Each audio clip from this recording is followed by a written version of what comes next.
నోరూరించే పచ్చళ్ళు, స్వచ్ఛమైన veg and non veg pickles, కమ్మటి sweets, fastest worldwide delivery కోసం ఈ రోజే ఆర్డర్ చేయండి. ప్రస్తుతం మనతో పాటు ఉన్నారు నందిబట్ల శ్రీహరి శర్మ గారు. ఒక్కసారి ఆయనతో మాట్లాడదాం. ఎందుకంటే 3వ తారీఖు చంద్రగ్రహణం ఉంది.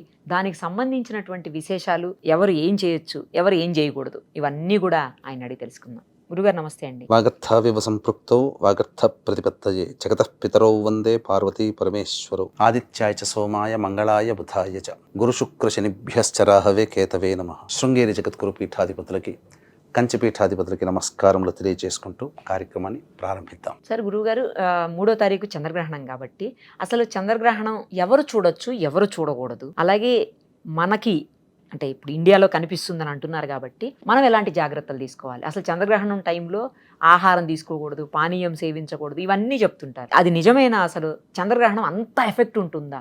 గ్రహణము అనేటువంటిది మనకు ప్రతి సంవత్సరం ఏర్పడేటువంటిదేనమ్మా.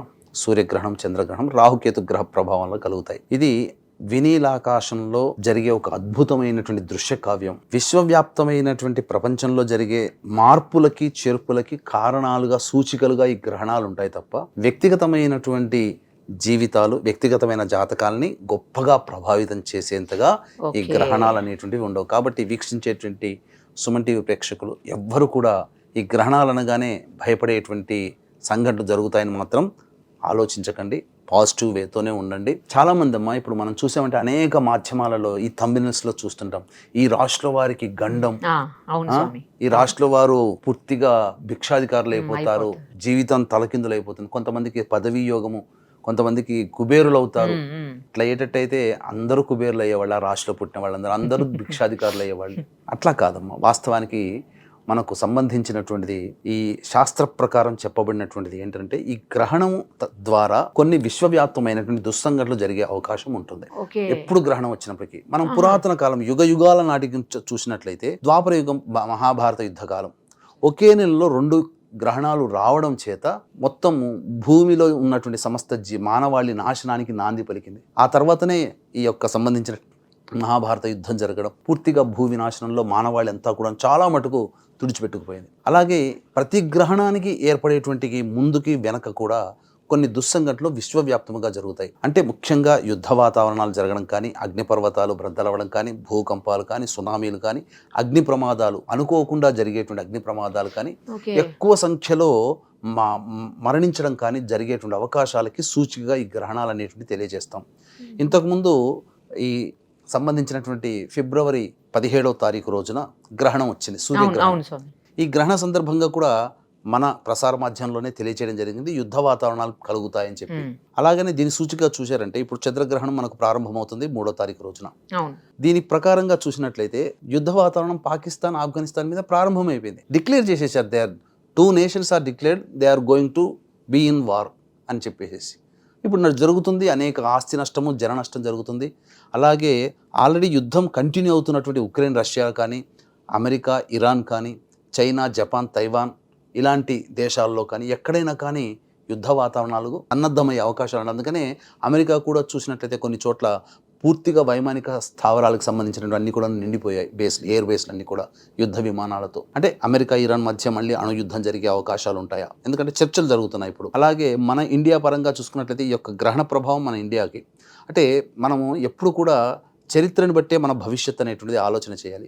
గత 2025 సంవత్సరం మార్చిలో శని మీనరాశిలోకి ప్రవేశం చేయడం, షడ్గ్రహ కూటమి ఉండడం, అదే సందర్భంగా సూర్యగ్రహణం మన భారతదేశంలో కనిపించకపోయినా వ్యక్తి మన భారతదేశమైంది. తదనంతరం ఏప్రిల్ 26వ తారీఖు రోజున పెహల్గాం దాడి జరగడం, 26 మంది సామాన్య పౌరులు పొట్టన పెట్టుకోవడం, తీవ్రవాదులు, ఇవన్నీ జరిగిపోయాయి. మన భారతదేశంలో కనిపించకపోయినా దాని ప్రభావం భారతదేశం ఎదుర్కొంది. అందుకనే దీన్ని బట్టి చెప్పేది ఏంటంటే ఎక్కడైనా గ్రహణం ఏర్పడినా విశ్వానికి సూర్యుడు ఒక్కడే, చంద్రుడు ఒక్కడే. కాబట్టి ఆ ఇద్దరికి ఆ గ్రహాలకి సంబంధించిన గ్రహణం ఏర్పడుతున్నప్పుడు ఆ పరిణామాలు అనేటువంటి ప్రపంచవ్యాప్తంగా ఉంటాయి. దీన్ని దృష్టిలో పెట్టుకుని ఇప్పుడు గ్రహణం అనేటువంటిది 3వ తారీఖు రోజున ప్రారంభమవుతుంది. మధ్యాహ్నం 3:19 ప్రారంభమై సాయంకాలం రాత్రి సమయంలో 6:47 పూర్తవుతుంది. దీనిని కేతుగ్రస్త సంపూర్ణ గ్రస్తోదయ చంద్రగ్రహణం అని అంటారు. ఇక్కడ గ్రస్తోదయ అనే పదం వాడడానికి గల కారణం ఏంటంటే మనకు 3:19 మధ్యాహ్న సమయంలో చంద్రోదయం కాదు, చంద్రుడు కనబడడు కాబట్టి అయినా గ్రహణం అనేటువంటిది జరుగుతూ ఉంటుంది. సూర్య అస్తమయం జరిగి చంద్రోదయం జరిగేటువంటిది 6:19 కాబట్టి సూర్యాస్తం అయిన తర్వాత చంద్రోదయం 6:19 కాబట్టి 6:19 నుంచి 6:47 ఆ 28 నిమిషాల పాటు ఉండేటువంటి సమయమే మనకు కంటికి కనబడుతుంది. కాబట్టి కొంతమంది మత ఆచారం అంటే కొంతమంది పండితుల సిద్ధాంత ప్రకారము మనము పట్టు విడుపు స్నానము 6:19 నుంచి విడుపు స్నానం 6:47 సాయంకాలం అని చెప్తారు.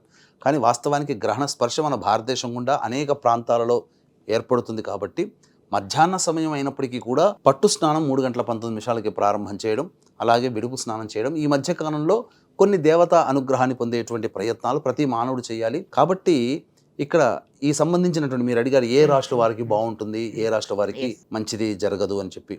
అంటే సింహరాశిలో ఏర్పడుతున్నటువంటి కారణం చేత పుబ్బా నక్షత్రంలో ఏర్పడుతుంది కాబట్టి పుబ్బా నక్షత్రంలో పుట్టిన వాళ్ళు, పూర్వాషాఢ నక్షత్రము, భరణి నక్షత్రంలో పుట్టినటువంటి వాళ్ళు ఈ యొక్క గ్రహణాన్ని చూడకుండా ఉండడమే మేలు. పైగా సింహరాశిలో జన్మించినటువంటి వాళ్ళు కూడా.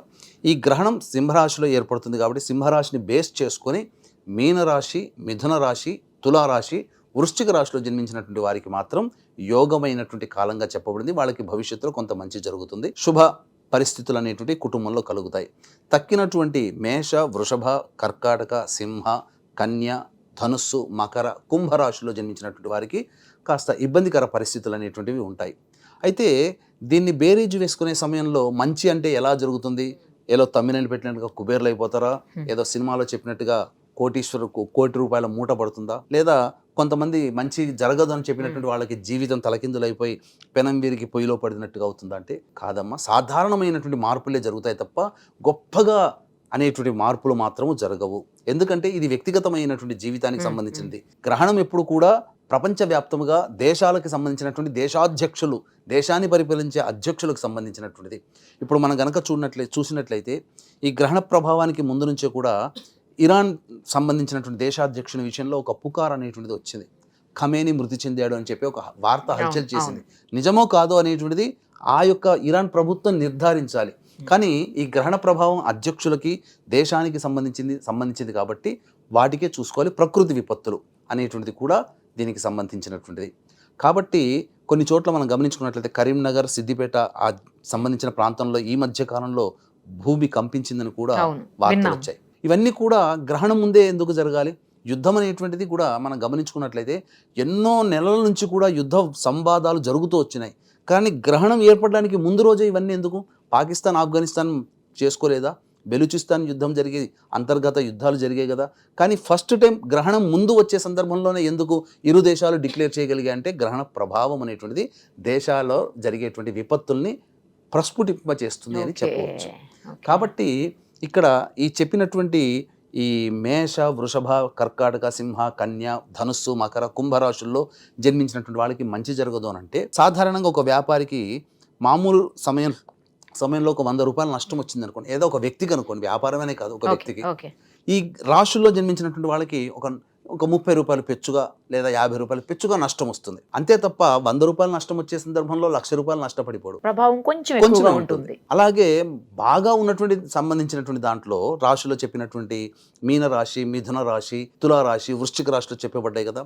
ఈ రాశిలో జన్మించినటువంటి వాళ్ళకి దైనందిన జీవితంలో 100 రూపాయలు లాభం వచ్చే చోట 130, 150 రూపాయలు కొద్దిగా పెచ్చుగా వచ్చే లాభం వస్తాయి. అంతే తప్ప కోట్లు మాత్రం వచ్చి పడవు. అందుకనే ఇక్కడ ఈ యొక్క విషయాలు ఏవైతే భయపెట్టే ప్రసార మాధ్యమాల్లో భయపెట్టే విషయాలన్నిటిని కూడా పట్టించుకోకుండా పాజిటివ్ వేతో దృక్పథం చేసుకొని ఇది ఒక అమూల్యమైనటువంటి విషయంగా మనం భావించాలి. ఒక సమయం, ఎందుకనంటే మామూలు సమయంలో 1000 సార్లు జపం చేస్తే ఎంత ఫలితం వస్తుందో ఇక్కడ ఒక్కసారి నామాన్ని గ్రహణ సమయంలో జపం చేస్తే అంత ఫలితం వస్తుంది. కాబట్టి ఆ సమయాన్ని మనం అందరూ కూడా వినియోగించుకోవాలమ్మా. వినియోగించుకొని 3:19 నుంచి గురువు గారు ఇచ్చిన మంత్రోపదేశం కానీ, ఇష్టదేవత ఆరాధన కానీ, శివ, విష్ణు, లలిత లేదా హనుమాన్ చాలీసా, దత్త చరిత్ర పారాయణం కానీ, కాలభైరవాష్టం కానీ, ఏదైనా కానీ దేవతా ఆరాధన ఆ సమయంలో వీలైనన్ని సార్లు కనుక జపం చేసుకుంటే దైవిక శక్తి పెరుగుతుంది. ఏ రాశుల వారికి అయితే మంచి జరగదని చెప్పబడి ఉందో వాళ్ళందరూ కూడా పాజిటివ్ అయిపోతారు. వాళ్ళకి కూడా సాధారణమైనటువంటి ఈ గొప్పగా చెప్పినటువంటి మీన, మిథున, తుల వృశ్చిక రాశుల వాళ్ళకి ఎంత గొప్పగా చెప్పారో అదే వరుస స్థాయిలో వాళ్ళు చేరుతారు. రైట్ స్వామి. ఇంకొకటి చెప్పండి, ఫుడ్ తినకూడదు చిన్నపిల్లలు, గర్భిణీలు, తర్వాత పెద్దవాళ్ళు ఎట్లా ఉంటారు ఫుడ్ తినకుండా ఆ టైంలో? వాళ్ళు కరెక్ట్ కాదు కదా, ఉండలేరు కదా పాపం వాళ్ళు, లేకపోతే ఆరోగ్యం బాగలేని వాళ్ళు. వాస్తవం. అయితే ఇక్కడ మనకు చెప్పబడినటువంటిది ఏంటంటే శాస్త్ర ప్రకారము చంద్రగ్రహణానికైతే 3 జాముల ముందర గ్రహణ స్పర్శ, గ్రహణ వేధ, గ్రహణ శూల అని మనకు కనబడుతుంది. కాబట్టి దీన్ని దృష్టిలో పెట్టుకుని 6 గంటల 19 నిమిషాలకి మనకు కనబడుతుంది. కాబట్టి గ్రహణ వేధ అనేటువంటిది ఉదయం 9 గంటల 19 నిమిషాలకి ప్రారంభమవుతుందని శాస్త్ర ప్రకారం. అయితే ఈ గ్రహణ సమయంలో ఎందుకు ఆహారాన్ని విసర్జించాలి, తినకూడదు అంటే కఠినమైన నిర్ణయం అనేది ఎందుకు అలా చెప్పారంటే, కఠినమైన నిర్ణయం కాదమ్మా, ఇప్పటి వరకు వస్తున్నటువంటి ఆలోచన బట్టి మనం చెప్తున్నాం, అందరూ చెప్పినటువంటిది. అలాగే గర్భిణీ స్త్రీల విషయంలో ఈ 2 విషయాల్లో చర్చన చేద్దాం. ముఖ్యంగా ఈ సూర్య చంద్రగ్రహణాలు అనేటువంటి ఏర్పడినప్పుడు భూమి అనేటువంటిది ప్రధాన పాత్ర పోషిస్తుంది. ఈ సమయంలో అంతరిక్షం నుంచి విషవాయువులు నేరుగా మన భూమి మీద ప్రసరిస్తాయి. కాబట్టి ఆ సమయంలో ఆ కిరణాలు ఎవరికైతే కొంత బలహీనమైనటువంటి దేహం గల వాళ్ళు ఎవరైతే ఉంటారో వాళ్ళకి చర్మ వ్యాధులు అనేటువంటివి తొందరగా వచ్చి అనేక మానవ దేహంలో కొన్ని ఇబ్బందికర అనారోగ్య పరిస్థితులు అనేటువంటివి కలుగుతాయి. అలాగే గర్భిణీ స్త్రీలకి సంబంధించినట్టు చూసుకున్నట్లయితే చాలామంది చూస్తున్నాం, పూర్వకాలంలో గ్రహణం మరి వ్యాధులతో పుట్టినటువంటి వాళ్ళు ఉన్నారు. మరి గ్రహణం సందర్భంగా చూసినప్పుడు ఎందుకు పుడుతున్నారు? మిగతా సందర్భంలో మామూలుగా ఎంతో మంది మామూలు రోజుల్లో డెలివరీ అవుతున్నారు, ఎందుకు వాళ్ళకి కావట్లేదు? తరచి చూసి గర్భిణీలను అడిగితే గ్రహణం చూసామని చెప్తున్నారు. కాబట్టి ఏదో ఒక లింక్ ఉంటుంది. మన వాళ్ళు పూర్వీకులు ఎప్పుడు కూడాను అశాస్త్రీయమైనటువంటి విధానాన్ని మనకు చెప్పలేదు, సశాస్త్రీయమైన విధానాన్ని అందరూ ఆచరించదగినది చెప్పారు. కాకపోతే మధ్యలో ఉన్నటువంటి కొంతమంది తమ సొంత పైత్యాన్ని పెట్టుకొని సొంత వ్యక్తిగతమైన అభిప్రాయాన్ని ఇంకా జోడించి ప్రజల్ని భయపెట్టాలి, నా అదుపులో నా అదుపాజ్ఞలో నేను చెప్పినట్టుగా వీళ్ళు వినాలని కొంతమంది చేసినటువంటి ఇబ్బందికరమైనటువంటి మాటల వల్ల ఈ గర్భిణీ స్త్రీలు అంటే కొయ్యలాగా అలా ఉండిపోవాలి, గాలి పీల్చకూడదు, ఎటు తిరగకూడదు, తలకాయ తిప్పకూడదు అని చెప్పేసి అస్సలు కదలకూడదు ఎక్కడా చెప్పలేదమ్మా. గర్భిణీ స్త్రీలు హాయిగా ప్రశాంతంగా ఇప్పుడు మనం ఎలా కూర్చున్నామో హాయిగా వాళ్ళు కూర్చోవచ్చు, హాయిగా పడుకోవచ్చు, ఒకవైపు తిరిగి పడుకోవచ్చు. కాకపోతే గ్రహణ సమయంలో శాస్త్ర ప్రకారం చెప్పబడినటువంటిది నిద్రపోకూడదు, గోళ్ళు కత్తిరించుకోకూడదు, జుట్టు కత్తిరించుకోకూడదు, భోజనం చేయకూడదు, మద్యపానము ధూమపానం చేయకూడదు, మైథునం చేయకూడదు, ఇలా కొన్ని నియమాలు చెప్పబడ్డాయి. దీనికి తోడుగా అదనంగా గర్భిణీ స్త్రీలకి చెబితే వినరేమో అని చెప్పి భయం చెబితే వింటారేమో అని ఇంకెక్కువగా భయం వచ్చేటట్టుగా మాటలు అన్నారేమో తప్ప చక్కగా వాళ్ళు ఇంకా గర్భిణీ స్త్రీలు ఈ సమయంలో చక్కగా ఎలా అయినా వాళ్ళకి ఎలా కంఫర్టబుల్గా కూర్చుంటారో పడుకుంటారో ఉండి దైవనామస్మరణ చేసుకుంటూ ఉంటే గనక గర్భంలో ఉన్నటువంటి శిశువు ఆ సమయంలో గ్రహణ సమయంలో ఉచ్చరించినటువంటి మంత్ర బలం వల్ల గ్రహాలన్నీ కూడాను శుభరాశి గతిలో ఉండగా జన్మ జరుగుతుంది. అంటే ఆ జన్మ సమయము ఆ జీవి గర్భంలో ఉన్నటువంటి ఆ జీవి చేసుకున్న పాప కర్మ పుణ్యకర్మలను బట్టి బయటికి రావాలి కదా. ఈ తల్లి కూడా జపం చేసుకుంటడం, ఆ గర్భంలో ఉన్న శిశువు ప్రాణంతోనే ఉంటుంది. ఆ ప్రాణం ఉన్న శిశువు కూడా ఆ యొక్క సంబంధించినటువంటి మంత్రాన్ని గ్రహించి తన కర్మదోషాన్ని ఆ శిశువు గర్భంలో ఉండగానే తొలగించుకొని ఉత్తమ సమయాల్లో ఆ జీవి బయటపడడానికి అవకాశం ఇచ్చిన వాళ్ళు అవుతాం. కాబట్టి చక్కగా గర్భిణీ స్త్రీలు చక్కగా చేసుకోవచ్చమ్మా. కొంతమంది ఫుడ్ ఒక్కటే కొంచెం ఫుడ్ తీసుకోవచ్చు. ఇప్పుడు అమ్మా ఇప్పుడు ఆరోగ్యం అక్కడ ఏం చెప్పబడి ఉందంటే అనారోగ్యగ్రస్తులకి, వృద్ధులకి, పిల్లలకి మినహాయింపు అన్నారు.